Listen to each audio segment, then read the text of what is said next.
Kita ada, tadi saya tanya jalan hitung nih, kita udah dipelihara Tuhan 335 hari.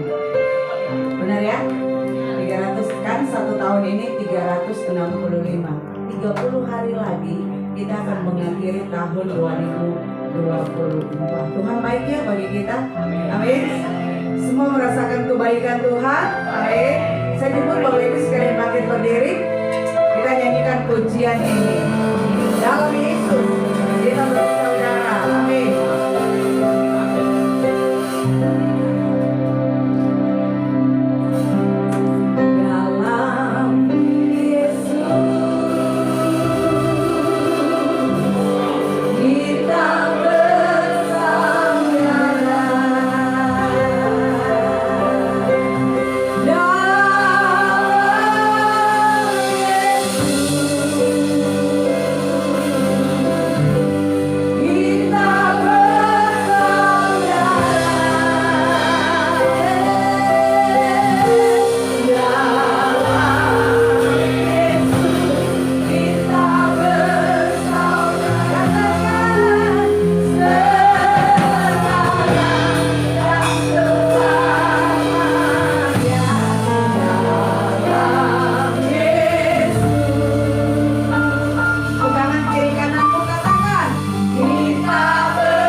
Bapa, kami dipelihara oleh cinta dan sayang-Mu. Kami dipelihara oleh anugerah-Mu yang tidak pernah berakhir dalam hidup kami. Pagi ini kami akan membawa pujian kami. Mari Bapa, kuduskan setiap kami. Tahirkan kami Tuhan, sehingga kami layak menghampiri hadirat-Mu yang kudus. Hamba percaya pagi hari ini hadirat-Mu ada di tempat ini, menjamah setiap hati, memberikan kekuatan bagi setiap hati, memberikan peneguhan, pemulihan, bahkan mujizat-Mu ada di tempat ini Tuhan. Terima kasih Bapa, biarlah 2 jam ke depan kami ada di hadirat-Mu. Kami mau belajar menghormati hadirat Tuhan, sebab kami percaya orang-orang yang menghormati hadirat Tuhan akan ada dalam pemeliharaan Tuhan yang sempurna. Terima kasih Tuhan, pengurapan Allah turun di atas setiap kami hamba-hamba-Mu yang melayani. Kami percaya Tuhan, kami ada karena Tuhan, kami hidup karena Tuhan. Karena itu berkat-Mu di atas hidup kami pagi hari ini, di dalam nama Yesus. Jemaat Tuhan yang siap memuji dan menyembah Tuhan, sama-sama katakan amin. Silakan duduk dalam hadirat Tuhan. Kita ada karena anugerah Tuhan, amin. Kita hidup karena kemurahan Tuhan. Haleluya Yesus, haleluya Tuhan.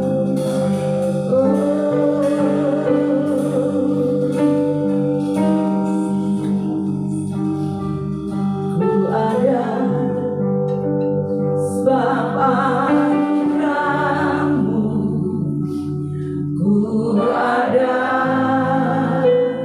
karena kasih-Mu, Tuhan Yesus. Ku berterima kasih buat kasih rahmat-Mu ada. Ku ada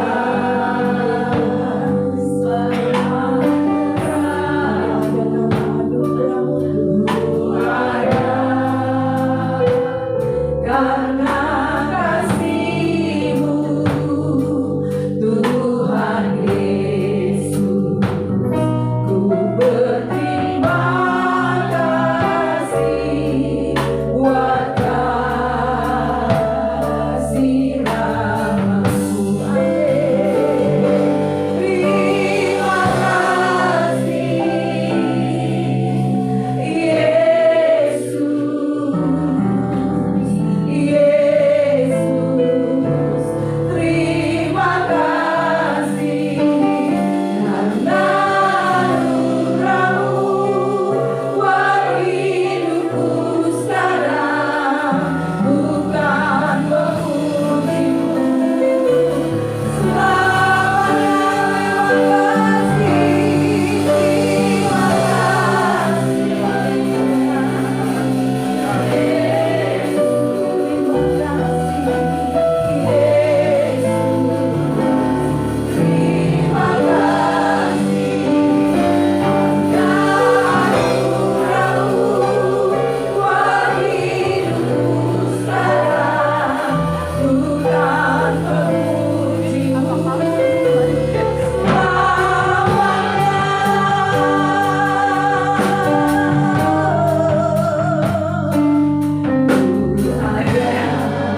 bulan 12 anak tanda pertama. 30 hari lagi kami akan mengakhiri tahun ini Tuhan. Kami mau katakan Tuhan baik bagi kami. Tuhan setia bagi kami. Di saat kami tidak setia pun Tuhan tetap setia bagi kami. Itu cintamu yang sempurna Tuhan bagi kami. Ampuni kami jikalau terkadang kami menyia-nyiakan kesempatan yang Tuhan berikan kepada kami. Biarlah kami membanyak merenungkan hidup kami, bahwa kami bisa berdiri, bernafas, bergerak, beraktivitas, itu kemurahan Tuhan, itu kesempatan yang Tuhan berikan kepada kami, sehingga umur yang Tuhan percayakan kami tidak akan pernah sia-siakan, tetapi kami mau memberikan sepenuhnya bagi Tuhan dan bagi kemuliaan nama Tuhan.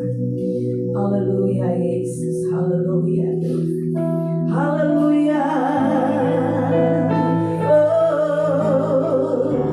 Aku bernyanyi bahagia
Tuhan.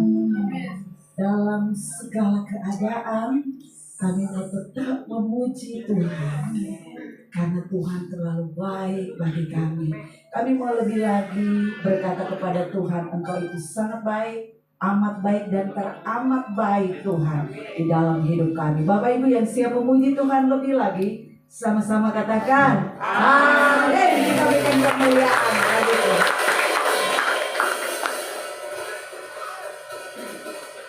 Siapa bernyanyi buat Tuhan? Amin. Kalau sempit keluar biar ya.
berdiri.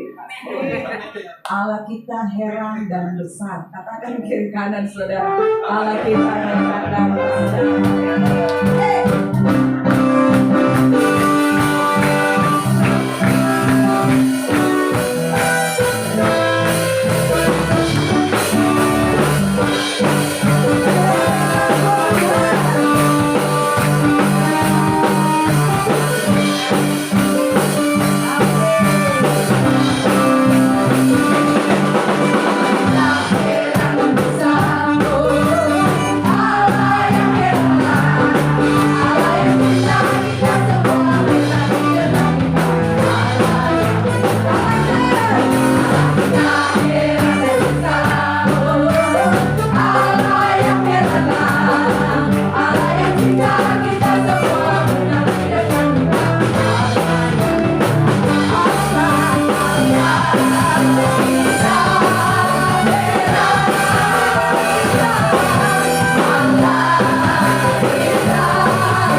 yang boleh bilang kita berikan spesial buat Tuhan, boleh? Bapak Ibu bisa tetap berdiri sambil mempersiapkan untuk kebenaran firman Tuhan ya. Boleh ya? Spesial aja satu hari ini ya. Ya. Haleluya. Yesus, mari jemaat Tuhan, kita akan persiapkan hati dan hidup kita untuk mendengarkan firman Tuhan. Terima kasih Tuhan Yesus.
Tuhan, Engkau adalah gembalaku,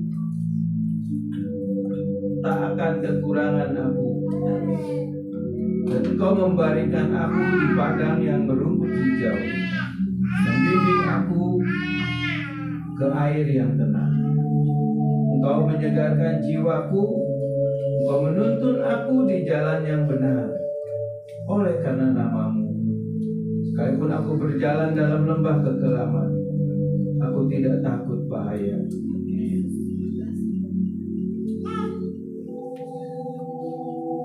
Sebab Engkau besertaku, gadamu dan tongkatmu itulah yang menghibur aku. Engkau menyediakan hidangan bagiku di hadapan lawanku. Engkau mengurapi kepalaku dengan minyak, biar aku penuh melimpah. Kebajikan dan kemurahan belaka akan mengikuti aku seumur hidupku, dan aku akan diam dalam rumah Tuhan sepanjang masa. Amin. Silakan duduk, saudara. Shalom.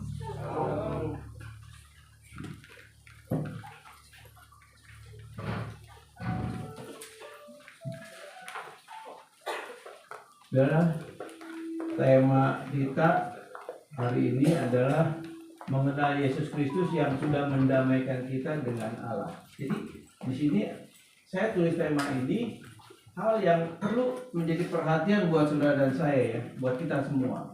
Yaitu apa? Mengenal. Ada kata mengenal. Berarti kalau kita mengenal Yesus, berarti kita harus tahu dan kita bisa mempertanggungjawabkan siapa Yesus yang kita kenal itu. Siapa yang Yesus kita kenal itu? Ya. Dia juga lah yang mendamaikan kita dengan Allah. Saudara, firman Tuhan katakan di dalam Matius pasal 7 ayat 23 sampai 25 Ada banyak orang Kristen, terutama pelayan Tuhan, hamba Tuhan, itu mereka katakan, Tuhan, bukankah aku sudah membuat mukjizat demi namaku, demi namamu, membaptis orang, melayani orang, dan melakukan semua pelayanan. Lalu Tuhan katakan apa? Menyalah engkau membuat kejahatan, aku tidak kenal engkau. Itu ditujukan khususnya buat para hamba Tuhan, pelayan Tuhan. Khususnya itu, saudara. Jadi saudara bisa bayangkan, sekelas hamba Tuhan, sekelas pelayan Tuhan, bisa Tuhan katakan, aku tidak kenal engkau. Ini sekelas hamba Tuhan. Nah, dalam Matius pasal 7 ini, ya, ada dua tafsiran, ya, ada dua pemahaman, pengertian. Matius pasal 7 ayat 23 sampai 25, dua pengertian di sini. Yang pertama, si hamba Tuhan ini, si pelayan ini, dia mempergunakan pelayanan untuk memperkaya diri, ya. Memakai uang gereja, memakai uangnya Tuhan, uang jemaat untuk kepentingan pribadi, kemewahan hidup. Dalam kemewahan hidupnya dia pakai fasilitas gereja. Yang walaupun kita tahu sebagai hamba Tuhan, sebagai gembala, tentu memang punya tunjangan, ya, gitu, punya tunjangan, punya fasilitas. Tapi ada banyak gembala, hamba Tuhan, pelayan Tuhan yang memang secara kalau kita melihat itu mereka memperkaya diri dari pelayanan, begitu. Lalu yang kedua, ya, ada memang hamba-hamba Tuhan yang melayani Tuhan sepertinya dia melayani Yesus yang benar, Yesus yang dikatakan Alkitab. Tapi sesungguhnya dia melayani bukan Yesus yang dikatakan Alkitab. Artinya kalau bukan Yesus yang dikatakan Alkitab, berarti siapa? Yesus palsu. Ada yang seperti itu, saudara. Dan itu adanya di mana? Di gereja. Kalau kita baca di dalam Matius pasal 24, ya, Matius pasal 24, itu ayat yang ke 24, ya, Matius 24 ayat yang ke-24. Sebab Mesias palsu. Nah, bicara Mesias itu siapa? Yesus yang palsu, ya. Sebab Yesus palsu dan nabi-nabi palsu. Di sini kalau nabi kita bicara siapa? Ya, pembicara, pengkhotbah, gembala, pelayan Tuhan, ya, akan muncul dan mereka mengadakan perhatikan tanda-tanda yang dahsyat dan mujizat. Jadi gembala, hamba Tuhan, pelayan Tuhan yang menyembah Yesus palsu bisa melakukan tanda-tanda yang ajaib, tanda-tanda yang luar biasa, mujizat. Itu bisa. Nah, fenomena yang terjadi saat ini di akhir zaman ini, Yesus bicara tentang akhir zaman. Artinya kita harus hati-hati. Kita beriman kepada Yesus yang sejati atau Yesus yang palsu. Saudara, gereja GBI Kristus Sejati tempat ini, saya dan Pak Hendy bertanggung jawab. Kami memberikan pengajaran yang sesuai apa kata Alkitab. Tidak keluar dari konteks Alkitab. Dan itu saya bisa bertanggungjawabkan. Baik secara teologisnya maupun secara umum. Kita bisa tanggung jawab. Saya dan Pak Hendy. Nah, saudara. Dan doa saya juga dengan Pak Hendy sama. Agar semua jemaat di tempat ini adalah Kristen sejati. Kristen yang mengenal Yesus yang sesungguhnya. Karena di tempat ini sekali lagi, saya dan Pak Hendy memberikan pengajaran. Memperkenalkan juga siapa Yesus yang dikatakan Alkitab itu. Jadi kita nggak kompromi dengan Yesus yang palsu. Saudara, seperti yang saya katakan, ada dua gereja di muka bumi ini saat ini. Gereja yang disebut organisme itu gereja yang Tuhan bangun. Gereja yang disebut organisasi itu gereja yang manusia bangun. Nah, gereja yang manusia bangun inilah gereja yang mempusatkan diri hanya untuk kepentingan jemaat, hanya untuk kepuasan jemaat, hanya untuk memenuhi nafsu daripada kejiwaannya, kebutuhan jiwanya yang dicari, dan itu yang disentuh. Sehingga gereja-gereja seperti ini selalu menampilkan seperti gedung gereja yang sepertinya seperti konser begitu, saudara, yang dipuaskan kedagingannya. Lalu gereja-gereja seperti itu bisa ada mujizat. Jelas di dalam Matius 24 ayat 24 Tuhan katakan apa? Akan ada tanda-tanda dahsyat, akan ada banyak mujizat. Lalu di dalam Matius pasal 22 juga Yesus katakan apa? Guru palsu, nabi palsu, mesias palsu akan banyak membawa orang datang kepada mereka. Sehingga selanjutnya ayat selanjutnya dikatakan apa? Banyak yang dipanggil, sedikit yang dipilih. Ini pernyataan Tuhan. Dan Alkitab yang katakan itu. Berarti sekali lagi saya dan Pak Hendy tempat ini, kami bertanggung jawab untuk membawa saudara mengenal Yesus yang sesungguhnya. Yesus yang sebenarnya yang dikatakan Alkitab. Karena saat ini kita tahu fenomena-fenomena begitu luar biasa. Ya, kita lanjut ya. Saya tulis ada kata perhatikan ya. Perhatikan, saat kita salah memahami menafsirkan firman Allah, sesungguhnya kita tidak mengenal atau salah mengenal Yesus Kristus. Sebab firman Allah itu Yesus Kristus sendiri. Maksudnya apa? Di sini saya tulis, saat kita salah memahami menafsirkan firman Tuhan, sesungguhnya kita tidak mengenal atau salah mengenal siapa Yesus. Nah, sebab firman Allah itu adalah Yesus Kristus sendiri. Jadi gini, saudara, Alkitab ya, Alkitab ini ya, ini adalah identitas dari pribadi Allah yang kedua, yaitu firman Tuhan. Jadi firman Tuhan ini adalah identitas Tuhan Yesus. Jati diri Tuhan Yesus ada di Alkitab. Nah, kalau kita salah memahami isi Alkitab, salah menafsirkan isi Alkitab, berarti kita juga salah memahami dan mengenal siapa Yesus yang dikatakan Alkitab. Jadi betapa pentingnya pengajaran, betapa pentingnya doktrin, yaitu doktrin yang bisa dipertanggungjawabkan. Sekali lagi saya dan Pak di tempat ini, kami memberikan pengajaran yang sesuai apa dikatakan Alkitab. Nah, saudara, jadi kalau kita salah memahami menafsirkan firman Tuhan, ya kita akan salah mengenal siapa Yesus. Maksudnya seperti itu, saudara. Dikatakan di situ Matius pasal 6 ayat 13 sampai 17. Di mana Matius 16 ayat 13 sampai 17, ini ketika Yesus bersama murid-muridnya, bersama 70 dan 12 murid Yesus. Artinya apa? Ada 82 murid saat itu, ya. Yesus bertanya kepada murid-muridnya. Ini murid, saudara. Murid dan rasul. Kalau murid dan rasul berarti levelnya sudah tinggi. Ya, levelnya sudah tinggi, bukan jemaat lagi. Nah, Yesus bertanya kepada murid-muridnya apa?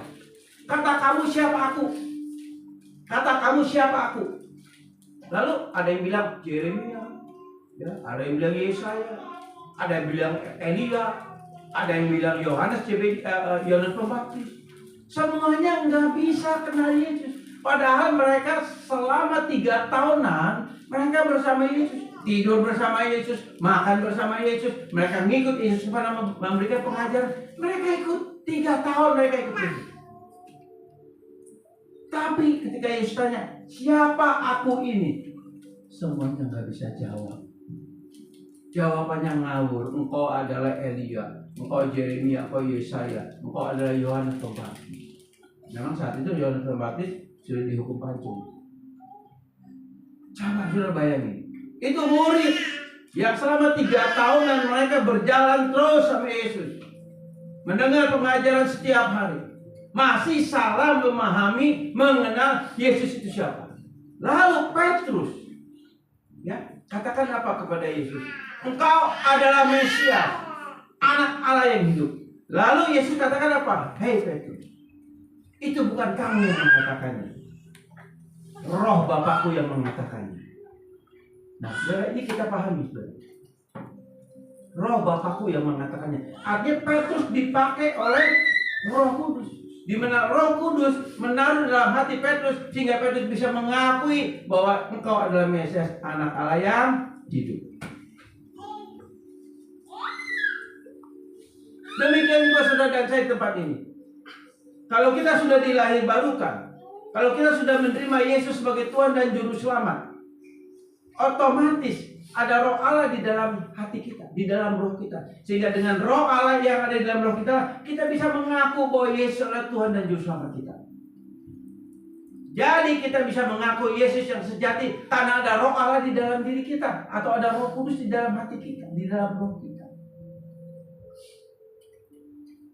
Kalau Roh Kudus sudah ada di dalam roh kita, kita nggak akan pernah salah melihat, salah mempercayai siapa Yesus yang sebenarnya.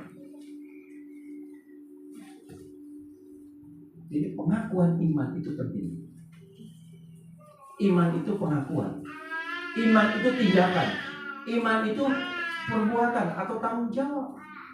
Jadi orang yang beriman sejati, ya, dia pasti mengaku hanya kepada satu pribadi yang dikatakan Alkitab adalah Yesus Kristus Tuhan. Di mana firman Tuhan identitas dia. Kenapa? Di dalam Yohanes pasal 1 ayat 1 sampai 3 firman Tuhan katakan apa? Pada mulanya adalah firman. Firman itu bersama-sama dengan Allah, dan firman itu adalah Allah. Ayat 14 apa? Lalu firman itu telah menjadi manusia. Kata menjadi manusia itu dalam terjemahannya menjadi darah dan daging. Dalam bahasa aslinya darah dan daging. Nah, pada mulanya firman itu bersama-sama dengan Allah, dan firman itu adalah Allah. Artinya kenapa kok firman disebut Allah? Karena di dalam pribadi Allah, ya, Allah Bapa di dalam pribadi Allah, di dalamnya ada firman, atau ada perkataan Allah, atau ada pikiran Allah. Ada perkataan Allah, ada pikiran Allah, atau ada firman. Nah, artinya apa? Yesus itu pribadi. Yang kedua dari Allah Bapa. Nah, kalau kita balik lagi, saudara, ya, berarti kepada mulai firman berarti firman itu adalah Allah, karena firman itu ada bagian di dalam pribadi Allah, yaitu adalah perkataan Allah, firman Allah, atau pikiran Allah. Begitu, ya. Nah, murid-murid dan 70 murid lainnya, 12 murid dan 70 murid lainnya masih salah mengenal Yesus. Itu yang dikatakan sebagai seorang Kristen yang asumtif. Apa itu maksud Kristen asumtif? Kristen asumtif artinya dia hanya mengira-ngira. Saya kenal Yesus kata pendeta saya. Saya kenal Yesus karena dari Alkitab. Saya kenal Yesus dari khotbah-khotbah. Itu bukan kenal. Ada informasi yang saudara dapat, dan itu hanya mengisi pengetahuan kita, hanya mengisi di otak kita. Tapi kalau kita sudah dilahirbarukan, ada Roh Kudus di dalam diri kita, otomatis dari hati kita, dari roh kita, dari natural kita muncul pengakuan. Yesus adalah Tuhan dan Juru Selamat. Dan itu ditujukan kepada Yesus yang dikatakan di Alkitab. Dan saya percaya, saudara jemaat tempat ini pasti saudara mengenal siapa Yesus yang sebenarnya. Sebab sekali lagi saya dan Freddy memperkenalkan Yesus yang dikatakan Alkitab, bukan Yesus yang lain. Ya, oke. Nah, Allah berfirman berkali-kali dalam PA dan dalam Perjanjian Lama dan Kristus dalam Perjanjian Baru agar setiap orang percaya harus mendisiplinkan diri membaca dan merenungkan akan firman Tuhan. Jadi sejak hukum Taurat diturunkan itu mulai dari Keluaran pasal 19, ya, lalu diturunkan 10 hukum dari Keluaran pasal 20, terus berlanjut sampai Imamat. Tujuan Allah menurunkan hukum itu supaya apa? Supaya orang-orang Israel saat itu yang dipilih menjadi umat pilihan agar dia mengenal siapa Allahnya yang benar. Karena itu ada banyak Allah-Allah, dewa-dewa yang mengaku sebagai Allah-Allah dan sesembahan yang dilakukan oleh kelompok-kelompok dari orang-orang yang non Israel saat itu. Jadi Allah secara pribadi memperkenalkan dirinya lewat apa? Lewat firman Tuhan. Lanjut. Jadi di dalam Keluaran pasal mulai dari Keluaran pasal 19 di mana Allah secara mendeklarasikan bahwa umat Israel itu adalah umat pilihanku. Nah, lalu Keluaran 20 dia menurunkan hukum-hukum Taurat, ya. Sampai di Imamat pun dia menurunkan hukum-hukum Taurat. Dan dia bilang baca dan renungkan. Jadi bukan hanya cuma dimiliki, enggak. Tapi Tuhan selalu katakan baca, renungkan. Lalu ya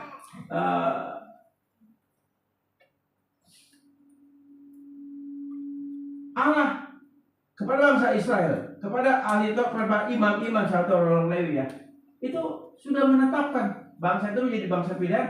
Lalu Alkitab berkata perjanjian lama, di dalam perjanjian lama Allah berkata apa? Sejak usia 5 sampai 12 tahun, ya. Sejak usia sampai 12 tahun itu anak-anak harus dididik dalam pengenalan akan Allah yang benar. Mulai dari 5 tahun. Sekolah minggu kita udah ada, ya. Walaupun anak-anak sekolah minggu kita sedikit, tapi percayalah, mereka guru-guru sekolah minggu yang cuma sedikit di kita, saya percaya mereka memperkenalkan Yesus yang sebenarnya pada anak kita. Nah, dalam dalam hukum Taurat, ya, dari 5 tahun sampai 12 tahun itu disebut bar mitzvah. Bar mitzvah itu hanya untuk anak laki-laki.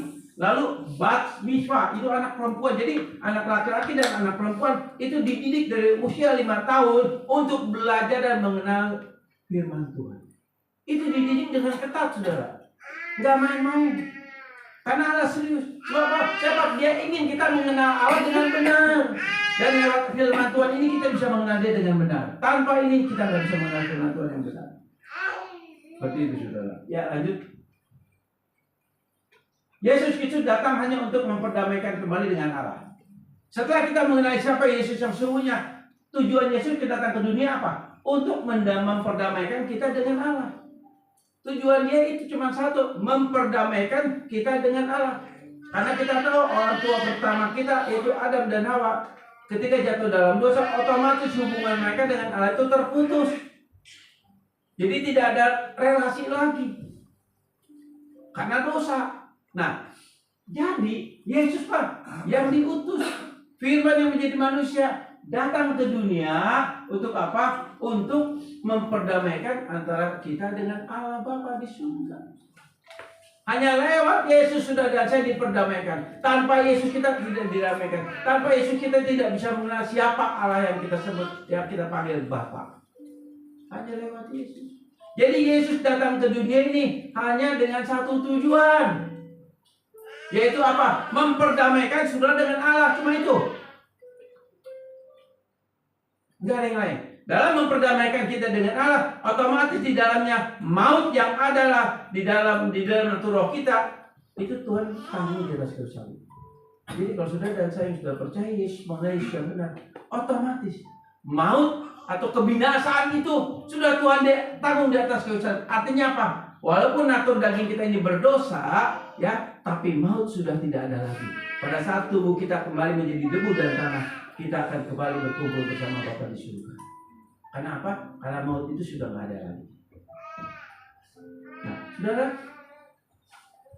Yesus Kristus memperdamaikan, ya, antara kita dengan Bapa. Jadi Yesus datang untuk itu. Yesus datang bukan untuk supaya saudara diberkati.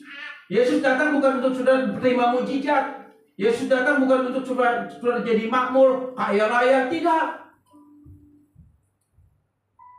Hanya untuk terima kasih karunia Allah di dalam Yesus Kristus. Tetapi di dalam kasih karunia Allah itu, di dalamnya ada banyak janji Allah. Salah satunya kesembuhan, mujizat, berkat, kelimpahan, itu ada.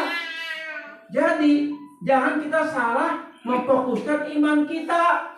Jangan kita beriman, saya percaya Yesus pasti diberkati, saya percaya Yesus pasti terima mujizat. Itu bukan iman Kristen. Sebab iman Kristen hanya untuk satu tujuan, menerima kasih karunia Allah di dalam Yesus Kristus. Tetapi di dalam kasih karunia itu, di dalamnya ada berkat, ada mujizat, ada kesembuhan, ada pemeliharaan Tuhan. Include di dalamnya, nggak perlu minta lagi. Tuhan udah sediakan buat kita semua. Jadi jangan salah taruh iman kita, jangan salah fokus iman. Tapi saudara, Roh Kudus yang ada di dalam hati roh kita, Dia akan menuntun kita, membawa kita untuk mentaati kehendak Allah, memfokuskan diri kita kepada Allah di dalam Yesus Kristus. Itu yang Tuhan berikan buat kita. Nah, saudara, kita akan lihat Filipi 2 ayat 7 sampai 11 ya. Cepat sedikit ya. Nah, Filipi 2 ayat 7, demikian firman Tuhan. Melainkan telah mengosongkan dirinya sendiri dan mengambil rupa seorang hamba dan menjadi sama dengan manusia. Nah, saudara, ini misi Yesus. Jadi Filipi 2 ayat 7 di mana dikatakan melainkan telah mengosongkan dirinya sendiri. Artinya apa? Yesus mengosongkan dirinya. Dalam bahasa asli disebut itu kenosis, artinya mengosongkan diri. Nah, pemahaman kenosis bukan berarti kealahan Yesus dilepas, tidak. Bukan berarti kealahan Yesus dilepas, tidak. Tetapi kenosis di sini artinya apa?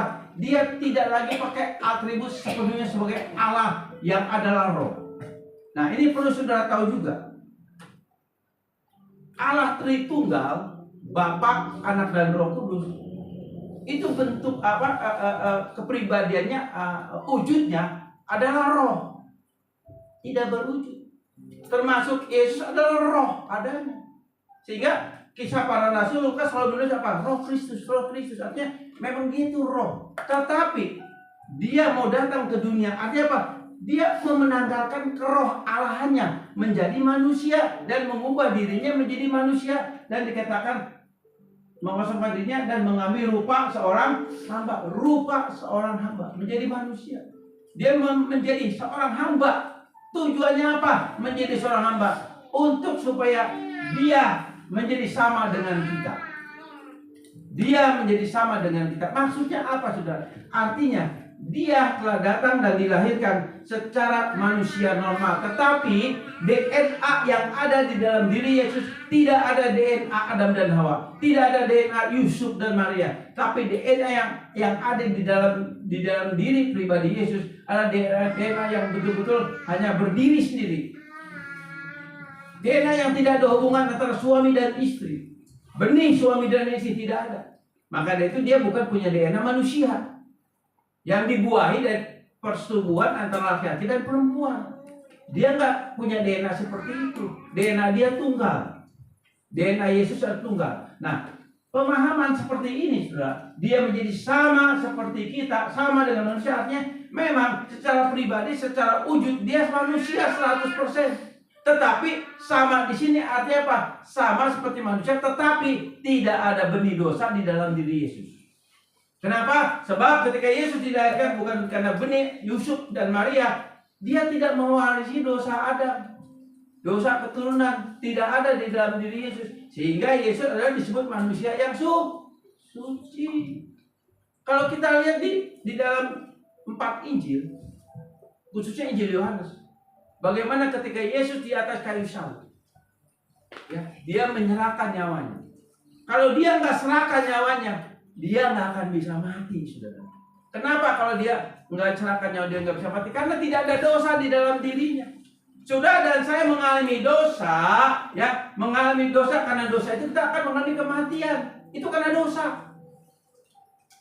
Sekali lagi, saudara dan saya akan mengalami kematian tubuh daging ini. Kita nanti akan mati dikubur ya. Nah itu karena dosa. Mau nggak mau kita nggak bisa mempertahankan Tuhan saya mau 100 tahun, 1000 tahun. Nggak bisa. Itu udah batasan karena dosa. Tapi Yesus di atas kayu salib, dia bukan mati karena dosa. Dia mati menebus dosa. Dia menyerahkan nyawanya untuk saudara dan saya. Tanpa dia menyerahkan nyawanya, dia nggak mati. Dia nggak bisa mati. Tetapi hari yang ketiga, dia bangkit. Lalu Yesus bangkit ini, bangkit sendiri? Tidak. Ada Roh Kudus yang membangkitkan dia. Yesus nggak bangkit sendiri. Ada Roh Allah yang membangkitkan dia. Kenapa Roh Allah membangkitkan dia? Sebab saat itu Yesus masih sama mengenakan tubuh manusia. Kairosis, dia kosongkan dirinya. Kealahannya dia tanggalkan dalam pemahaman ketika dia mati di kayu salib. Tapi ketika dia melayani selama 3 tahun setengah, dia membuat mujizat, dia menyembuhkan orang yang sakit, dia membangkitkan beberapa orang yang mati. Itu dia pakai kealahannya. Maka itu Yesus dikatakan dia 100% Allah, dia 100% manusia. Nah, saudara, yang ke-12 ya. Filipi 2 ayat 12. Filipi 2 ayat 12. Ya, sabar sedikit saudara. Ini laptopnya udah lemot nih. Ini dari Pak Hedi dulu kalau nggak salah ya. Mesti beli lagi kita nih, udunan lagi saudara. Ini lemot ya, makanya saudara ya. Saya mau cepet-cepet, enonya tuh error ya, gitu. Ya nggak apa-apa ya, jamak sabar sedikit saudara. Makanya kalau mau, ayo kita patungan beli laptop paling 5 juta saudara. Ya 5 juta lah, kira-kira. Atau ada laptop nganggur di rumah boleh saudara, nggak apa-apa.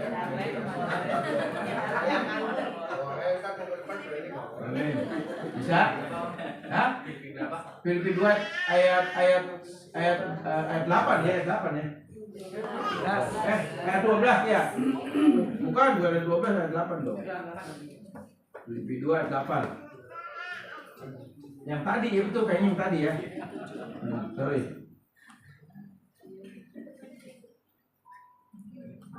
Sabar sedikit saudara ya. Makanya ayo kita patungan, kita beli laptop. Ini bukan kembali ke laptop saudara, ini saya harus kembali ke Alkitab saudara.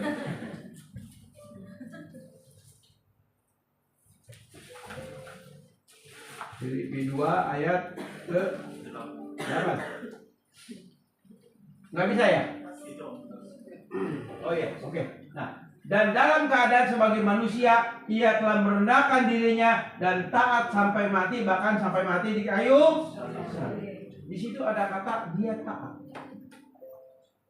Dia taat. Nah, pemahaman dia taat ini taat kata sifat, bukan kata benda. Kalau kata benda itu hupako, hupois, itu kata sifat. Nah, artinya apa? Artinya dia taat. Memang sifat Yesus adalah sifat yang taat. Dia mengikuti kehendak Allah. Dia mengikuti kehendak Bapa karena dia tahu dia datang ke dunia untuk mati di atas kayu salib. Dia taat lakukan itu. Walaupun kita tahu ketika di Taman Getsemani dia berdoa apa? Bapak, kalau bisa cawan ini berlalu daripadaku, betul?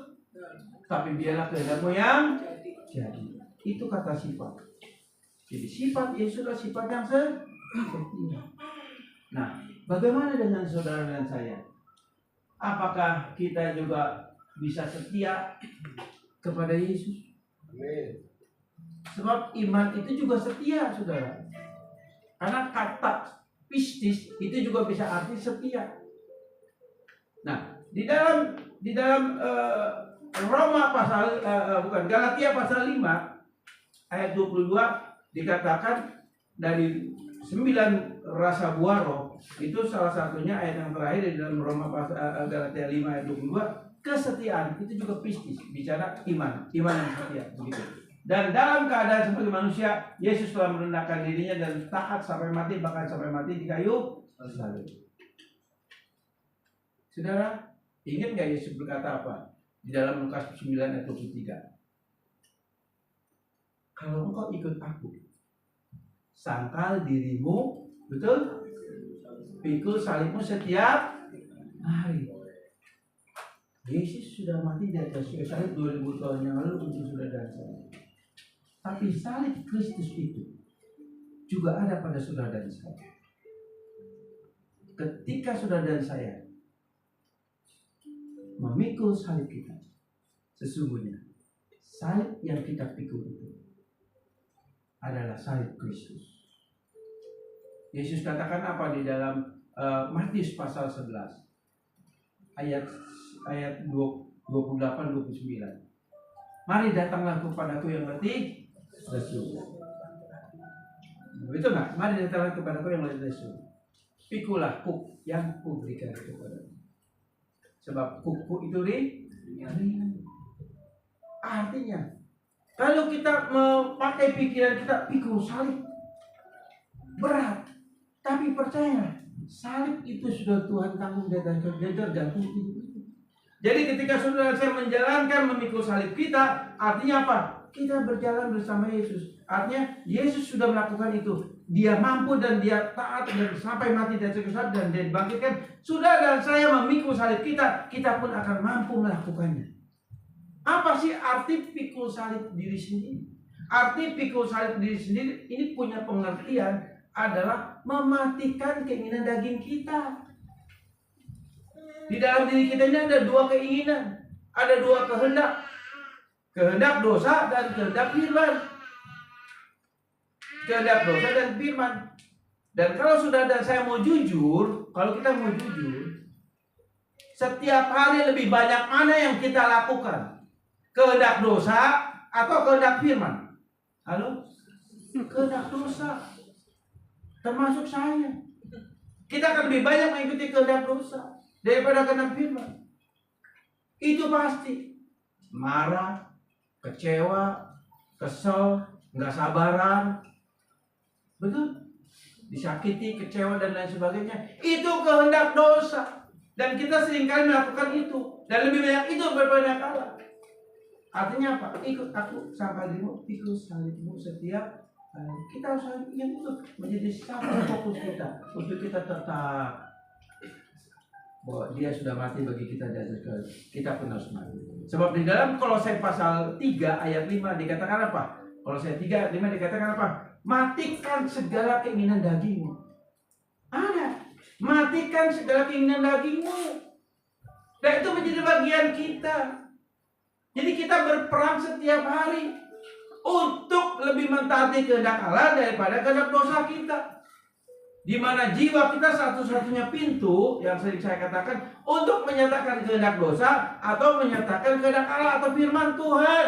Jiwa satu-satunya dan keputusan itu ada di dalam diri saudara dan saya. Kita bisa melakukannya karena ada roh Allah di dalam diri kita. Akhirnya apa? Kita akan menjadi pemenang. Kalau kita melibatkan roh Allah. Kita nggak bisa kuat melawan kehendak dosa kita nggak kuat, kita nggak bisa, kita nggak mampu. Betul, kita nggak akan mampu melawan atau menolak kehendak dosa, nggak mampu. Kita perlu Roh Kudus. Kita perlu melibatkan Dia yang ada di dalam natur roh kita agar kita mampu, sebab Dia memberi kekuatan sehingga kita bisa menolak keinginan daging. Itu pun bolong-bolong. Betul nggak? Bolong-bolong. Jadi kalau kita mau jujur setiap hari, kita lebih banyak melakukan kehendak dosa daripada kehendak firman. Nah kata itu Tuhan bilang, ikut aku sama dirimu, pikul salibmu, sama dirimu, pikul salibmu. Ini menjadi satu pergumulan buat saudara dan saya. Kita harus bergumul setiap hari dengan ini. Orang Kristen sejati pasti bergumul dengan ini. Bergumul untuk melakukan kehendak Allah. Bergumul untuk menolak kehendak dosa. Itu ada pergumulan kita. Itu pergumulan kita. Cuma pertanyaannya, betul nggak saudara bergumul untuk melakukan kehendak Allah setiap hari? Betul nggak saudara bergumul untuk menolak kehendak dosa setiap hari? Saudara jawab dalam hati aja ya. Oke. Ya. Ayat 9.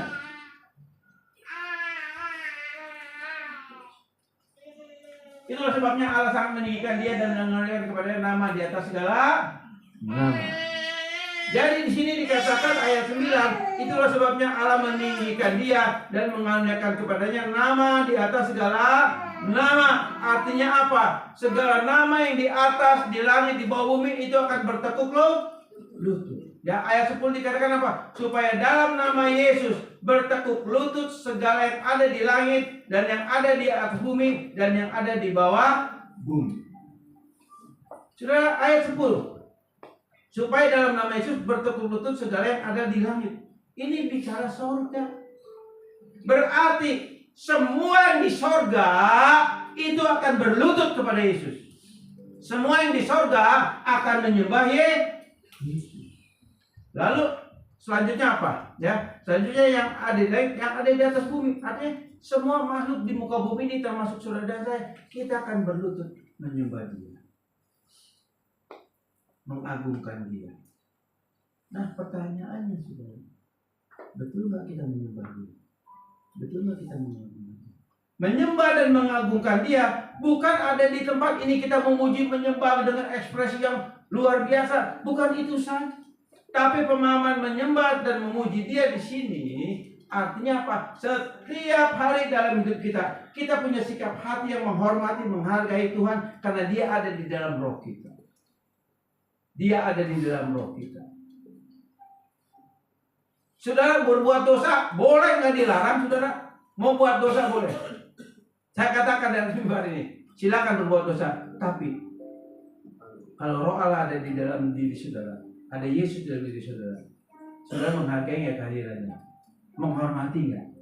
Lalu takut nggak akan Dia? Lalu takut kan?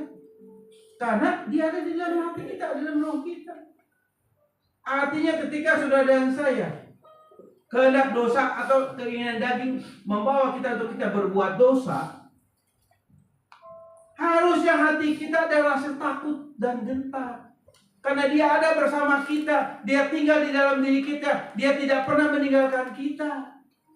Karena di dalam Yohanes 14 dikatakan apa? Ayat 16-17. Aku akan mengirim penolong bagi kamu dan tinggal tetap di dalam diri kamu. Kata tinggal tetap di situ adalah artinya meno, artinya permanen. Nah, kalau Allah sudah menaruh rohnya di dalam natur roh kita, otomatis natur roh ada di dalam diri kita. Nah, kalau Dia sudah ada di dalam natur roh kita, otomatis juga roh itu yang akan menuntun kita. Di dalam Roma 8 ayat 14, firman Tuhan katakan apa? Hidup orang Kristen sejati dipimpin Roh Kudus. Jadi saudara dan saya setiap hari dipimpin Roh Kudus. Dan itu menjadi tugas daripada Roh Kudus yang membimbing kita. Walaupun Dia tahu seringkali setiap hari kita lebih banyak mengikuti kehendak dosa daripada kehendak Allah. Tapi Roh Kudus tetap setia. Dia terus menuntun kita, mengarahkan kita, mengingatkan kita, menyadarkan kita. Ketika kita jatuh dalam dosa, kita harus bertobat. Jadi pertobatan itu setiap hari, bukan setiap minggu. Saudara jatuh dalam dosa 10 kali dalam satu hari, jatuh dalam dosa 10 kali pasti sudah bertobat. Karena ada Roh Kudus di dalam diri kita. Karena Roh Kudus menuntun hidup kita. Segala yang ada di bawah bumi ini siapa? Neraka. Ini iblis bicara dalam pemahamannya ya, ilustrasinya ini bicara neraka. Neraka pun menyembah Yesus. Satu saat dia akan menyembah Yesus. Bahkan Yakobus menulis surat dalam surat Yakobus pasal 3 dikatakan apa? Iblis mendengar nama Yesus saja gemetar. Iblis mendengar nama Yesus saja gemetar, takut. Isi neraka goncang mendengar nama Yesus. Nah, kita orang Kristen seringkali mendengar nama Yesus biasa aja tuh. Betul nggak? Apa udah kebal kepekaan kita? Kan? Kita harus sensitif sudah. Karena ada roh Allah yang di dalam diri kita. Dan kasih dalam kita. Dikatakan lagi supaya dalam nama Yesus semua berlutut di surga, di bumi, di bawah bumi. Saudara, Keluaran pasal 20, hukum yang kedua dari 10 perintah Allah adalah apa? Jangan kamu menyembah Allah lain di hadapanku. Betul? Jangan kamu menyembah Allah lain di hadapanku. Sebab hanya ada satu Allah, yaitu siapa? Jehovah Jireh, Jehovah Cikenu, Jehovah Shalom. Hanya ada satu Allah yang harus disembah. Tidak ada lagi yang disembah. Tapi di sini dikatakan apa? Dalam nama Yesus semua berlutut. artinya menyembah. Berarti kalau dikatakan semua berlutut atas di dalam nama Yesus, berarti Yesus adalah Allah yang menjadi manusia. Dia layak disembah, dia layak dipuji. Kita nggak boleh menyembah nabi, kita nggak boleh menyembah pendiri agama. Kita tidak mengajarkan itu. Kita tidak boleh mengagungkan nabi, tapi harus kita agungkan nama Yesus. Kita kagum boleh sama nabi, kita boleh hormat kepada nabi, itu boleh. Tapi yang hanya disembah adalah Allah di dalam Yesus Kristus. Tidak ada yang lain. Berarti ketika Yesus dikatakan semua berlutut atas nama Yesus, berarti tidak Allah yang layak dipuji dan disembah. Dan itu ada dalam kita. Yesus itu ada dalam kita sebenarnya. Kalau Yesus ada dalam kita, berarti setiap hari harusnya hidup kita dalam penyembahan kepada Tuhan. Bagaimana sih penyembahan kita kepada Tuhan? Penyembahan kita kepada Tuhan adalah sikap yang menghormati, menghargai Yesus di dalam hidup kita. Kalau kita menghargai dan kita tahu Dia ada di dalam natur roh kita, enggak mungkin kita melakukan dosa-dosa yang menyakiti hatinya, mendukakannya. Mungkin dosa kecil mah oke lah, bohong dikit nggak apa-apa lah saudara ya. Salah ngomong nggak apa-apa lah. Tapi dosa yang ekstrim juga, itu nggak mungkin kita lakukan lagi. Walaupun natur daging kita bisa melakukan itu, tapi buktinya Pak, ada banyak hamba Tuhan, banyak gembala jatuh dalam dosa seks, dalam dosa keuangan, dalam dosa jabatan, banyak saudara, banyak. Lalu bagaimana dengan kita? Apakah kita mau ikuti hamba-hamba Tuhan yang jatuh dalam dosa? Oh, pendeta aja jatuh dalam dosa kok. Iya kan? Saya juga enggak apa-apa lah. Yang gembala aja jatuh dalam dosa. Berarti saya mah enggak apa-apa. Gembala jatuh dalam dosa. Ya enggak apa-apa lah, maklum lah. Gembala aja jatuh, apalagi saya cuma jemaat. Begitu konsepnya, enggak, saudara. Orang yang ada Roh Kudus, dia menghormati Roh Kudus, dia menghormati Roh Yesus yang ada di dalam hidupnya, di dalam pribadi. Itu jelas. Di dalam 1 Korintus pasal 6 ayat 19-20 dikatakan apa? Kamu sudah dibeli, lunas dibayar oleh darah Yesus. Karena itu, muliakan Tuhan dengan tubuhmu, dan hidupmu bukan milik kamu lagi, tapi milik Kristus. Jadi kita ini milik Dia. Kita ini punya Dia. Kalau kayak mobil, BPKB-nya ada di Tuhan Yesus. Kita cuma pakai tubuh kita untuk kegiatan kita, aktivitas kita sehari selama masih diizinkan hidup di dunia ini. Cuma itu. Ini tubuh ini pinjaman dari Tuhan Yesus. Ayo masih dikasih kesempatan. Kalau kita baca dalam Yohanes pasal 17, ketika doa Tuhan Yesus setelah perjamuan kudus, dia berdoa apa? Bapa, kalau bisa mereka ini jangan kau angkat dulu. Kenapa sih tujuannya? Agar kita juga jadi berkat, agar kita memberitakan kabar baik buat orang lain. Itu tujuannya. Kita masih diberi kesempatan untuk hidup. Nah sekarang saudara yang sudah jadi milik Kristus, yang BPKB-nya di tangan Tuhan, gimana? Udah bersaksi buat Tuhan, udah bawa jiwa buat Tuhan. Saudara, di luar kita masih banyak jiwa baru yang boleh kita menangkan. Di luar kita banyak orang Kristen yang sudah lama gak ke gereja. Ada yang mungkin 1 tahun, 2 tahun, 3 tahun, 4 tahun, 5 tahun. Banyak orang Kristen yang kecewa yang udah gak ke gereja. Nah tugas kita, ayo bawa ke sini. Kenapa sih? Itu mah nggak apa-apa, itu mah boleh saya katakan jemaat yang dalam arti kata yang tidak bergereja. Kalau jemaat yang sungguhan, jemaat yang aktif, jangan kita bawa ke sini, nggak boleh saudara. Ya, tapi jemaat yang udah lama nggak ke gereja, Injil dibawa ke sini. Ikut berbakti, beribadah di tempat ini. Begitu saudara. Ya, kita jadi saksi Kristus di mana kita berada. Ayat 11 terakhir saudara. Biasanya kalau terakhir kita lega ya. Alhamdulillah. Ya kan begitu. Jujur aja saudara, nggak apa-apa. Betul nggak? Betul nggak? Betul benar?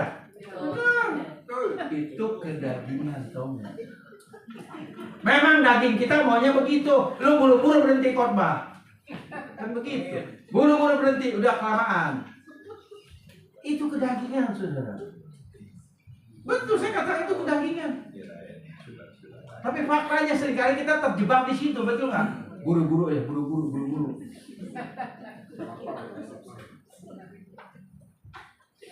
Saya ditegur cucu saya tadi, opa khotbah aja lama-lama ya. Itu cucu saya loh. Ya kedagingan, jujur aja, nggak boleh. Udah request dulu, nggak tahu dia mau wakili siapa, kalau lagi jemaat saya juga nggak. Itu fakta. Nggak, tapi memang kita harus tahu, itu nggak boleh. Sebab firman Tuhan harus kita hargai. Kalau kita tahu di firman Tuhan, kita menghargainya, saudara. Gitu ya. Ayat 11, ayat terakhir. Dan segala lidah mengaku Yesus Kristus adalah Tuhan bagi kemuliaan Allah Bapa. Jadi, kalau kita percaya Yesus yang sebenarnya, Yesus yang sejati, kita akan memanggil dia adalah Tuhan kita.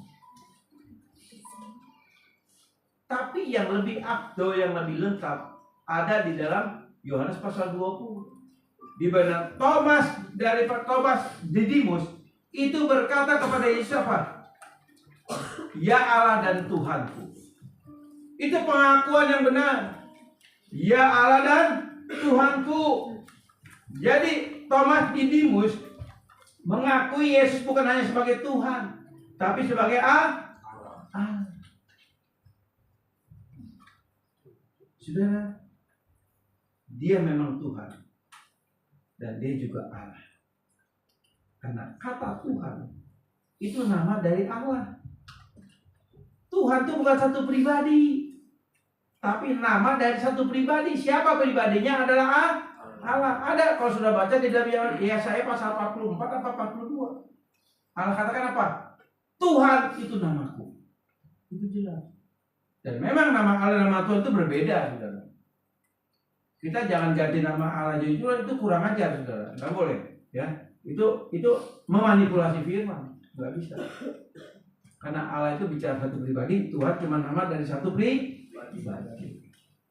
Sudah yang kasih dalam Tuhan. Firman tidak saya panjangkan, saudara, ya. Puji Tuhan, saudara, ya. Saya undang untuk pelayan Tuhan maju ke depan. Kita akan nyanyikan satu lagu.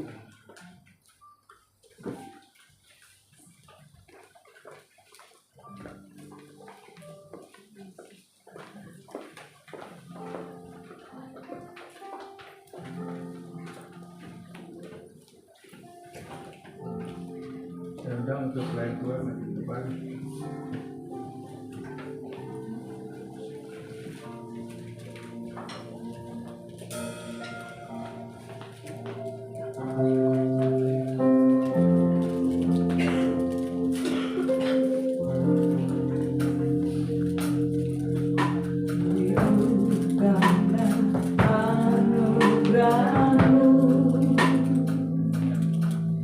Tiada satu pun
diperuntukkan bagi mereka yang sudah percaya sungguh-sungguh pada Tuhan Yesus dan sudah bertobat.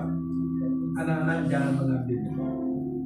Sebelum kita makan dan minum perjamuan ini, ayo mari masing-masing kita introspeksi diri kita. Di mana mungkin dalam hari-hari ini ada banyak dosa dan kesalahan yang kita lakukan. Ada banyak hal-hal yang tidak berkenan di hadapan Tuhan. Dengan firman Tuhan, sebab setiap kali kamu makan roti dan minum cawan ini, kamu memberitakan kematian Tuhan sampai Ia datang. Jadi barang siapa dengan cara yang tidak layak makan roti dan minum cawan Tuhan, ia berdosa terhadap dirinya sendiri. Saudara yang kasih dalam Tuhan, saya memberikan waktu 1 menit untuk kita berdoa agar perjamuan kudus ini membuat kita layak. Sebab Dia yang menjamu kita, Dia juga yang membagikan roti dan anggur itu buat kita sebagai lambang keintiman kita, lambang perjanjian kita dengan Tuhan. Bapa, ampuni kami, baik hamba-Mu dan pelayan-pelayan-Mu, imam-imam musik dan seluruh jemaat. Ampuni Bapa akan dosa dan kesalahan kami. Kami sadar di dalam kehidupan kami hari demi hari ada banyak kesalahan dan dosa yang kami lakukan. Ada banyak perbuatan-perbuatan kami yang menyakiti dan mendukakan Engkau. Ada banyak perbuatan-perbuatan kami yang sering banyak sekali membuat Engkau kecewa. Ampuni kami Bapa. Bahkan sampai pagi tadi pun kami masih banyak melakukan dosa dan kesalahan kami. Bapa, ampuni akan semua dosa dan kesalahan kami. Layakan kami Bapa. Dan hanya kuasa darah Tuhan Yesus yang kudus itu yang bisa mengampuni dosa dan kesalahan kami dan menyucikan kami dari segala yang jahat. Dan kami percaya Bapa, dengan iman di dalam Yesus Kristus Tuhan, segala dosa dan kesalahan sudah Kau ampuni. Dan saat ini di dalam nama Yesus kami layak untuk makan dan minum perjamuan sebagai lambang perjanjian kami dengan Allah Bapa di surga yang dimeteraikan oleh darah Yesus. Terima kasih Bapa untuk kami boleh duduk semeja dengan Engkau. Kami siap untuk terlibat di dalam perjanjian. Dalam nama Yesus kami berdoa. Amin. Silakan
Mari kita pegang roti di tangan kanan kita tinggi-tinggi. Dengarkan firman Tuhan. Sebab apa yang kutuliskan kepadamu telah aku terima dari Tuhan Yesus, yaitu bahwa Tuhan Yesus pada malam waktu ia diserahkan, ia mengambil roti dan sesudah itu ia mengucap syukur atasnya. Ia memecah-mecahkannya dan berkata, inilah tubuhku yang diserahkan bagi kamu. Perbuatlah ini menjadi peringatan akan aku.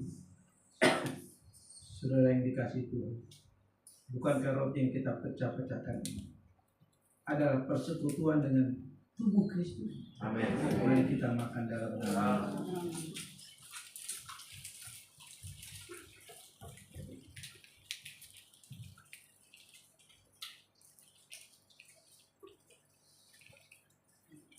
Mari kita pegang cawan di tangan kanan, kita angkat dulu. Demikian juga ia mengambil cawan. Sesudah makan lalu berkata, cawan ini adalah perjanjian baru yang dimeteraikan oleh darah. Perbuatlah setiap kali kamu minumnya menjadi peringatan akan aku. Saudara yang kasih dalam Tuhan, bukankah cawan yang atasnya kita mengucap syukur adalah persekutuan dengan darah Kristus? Amen. Mari kita minum dalam nama Tuhan Yesus. Haleluya. Terima kasih Yesus. Haleluya. Haleluya. Haleluya. Haleluya. Haleluya.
Duduk semeja sidangan dengan Engkau, kami boleh makan roti berjamu sebagai lambang persekutuan dengan tubuh-Mu ya Bapa.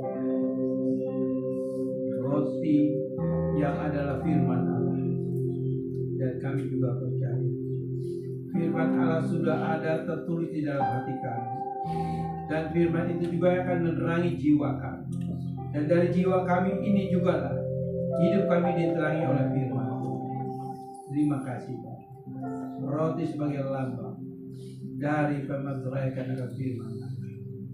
Terima kasih juga Bapak, kami boleh minum anggur perjamuan yang daripada Tuhan sebagai lambang persekutuan dengan darah Yesus, yang mana arti daripada persekutuan dengan darah Yesus, kami sudah menerima penebusan yang total dari salib Kristus, darah yang tercurah dan penebusan total itu sudah menjadi milik kami dan kami terhisap di dalamnya. Makasih Bapak buat perjamuan ini. Kami percaya kami bukan orang biasa, kami bukan manusia biasa, tapi kami adalah anak-anak Allah, penghuni kerajaan surga. Kehidupan kekal itu ada di dalam diri kami. Terima kasih Bapak. Lewat perjamuan kudus ini kami diingatkan bahwa kami terikat dengan perjanjian Bapa di surga, dan pengikat perjanjian ini kami terus terikat dan kami ada di dalam perjanjian Allah sampai kami bertemu Kau di dalam kerajaan surga. Terima kasih Bapa buat semua ini. Dalam nama Yesus kami berdoa. Amin. Saudara, kita akan membawa persembahan kepada Tuhan, dan saudara yang membawa persembahan kita untuk berdiri, dan mari kita angkat persembahan kita. Sedang jemaat kami berdiri, kita berdoa, di mana kita akan membawa persembahan perpuluhan ucapan syukur kita dan persembahan umum kepada Tuhan. Bapa, inilah persembahan yang kami bawa kepadamu. Engkau melihat setiap hati kami. Engkau juga melihat iman kami. Dan kami bawa persembahan ini dengan iman hanya kepadamu, Bapa.